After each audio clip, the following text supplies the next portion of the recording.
Andy, can you explain to everyone the new redshirt rule and how it directly affects what's going on today at Clemson? And also we'll talk about Alabama in a second.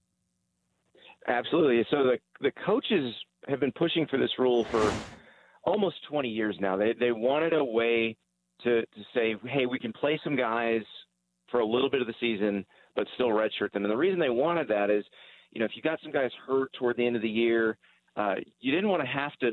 Let's say you had 3 defensive tackles, and your backup gets hurt, and the third guy is a guy you wanted a redshirt, and the backup's out for 1 game, and it's the 11th game of the season, and you don't want to have to play your starter for the entire game because that's not safe for him. Right. Well, they said, let's do this rule so that they can play 4 games, and as long as they play 4 or fewer games, they can redshirt. And so they pushed that through, and they finally got it passed this year. And so one of the kind of side effects of this rule is, especially if you're a graduated senior or a guy who's about to graduate, and Kelly Bryant graduated in May, you can kind of dip your toe in your senior season and then say, you know what, my role here is not what I want. I'm going to shut it down, and I'll go to another school next year and play immediately 1 more year, because there's also a graduate transfer rule. If you transfer as an undergraduate, you have to sit out for a year. But if you've already graduated, you can go somewhere and play immediately.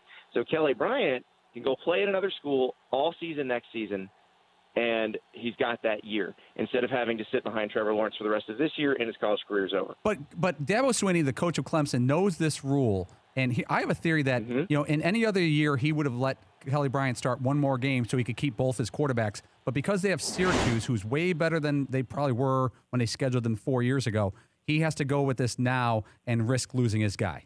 I have another theory. Go. Maybe Dabo Swinney's a decent human being, and he wanted to give Kelly Bryant a chance to do this if he wanted to do it. I'll go with my theory. Are you new to college football?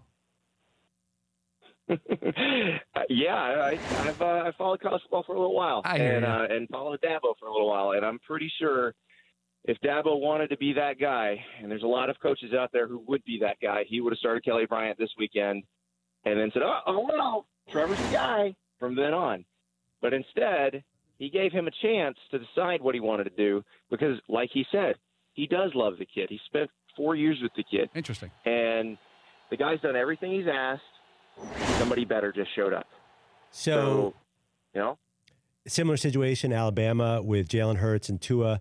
What's the latest with their QB situation?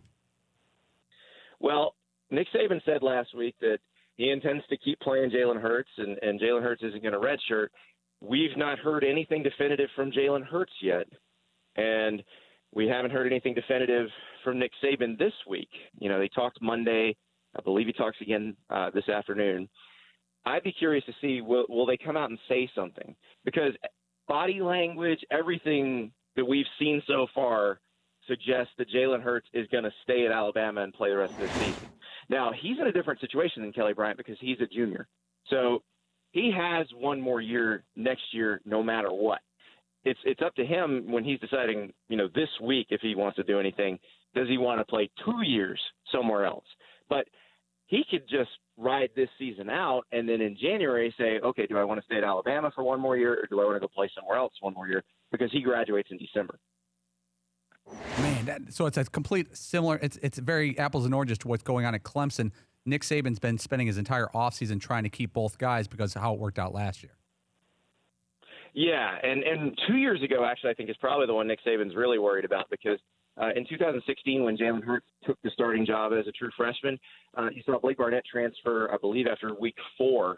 And then they had a couple other guys, Cooper Bateman and David Cornwell, that announced their transfers going into the playoffs. So really there was one scholarship quarterback who planned to be at Alabama as they went into the playoff. And that's not a situation you want to find yourself in.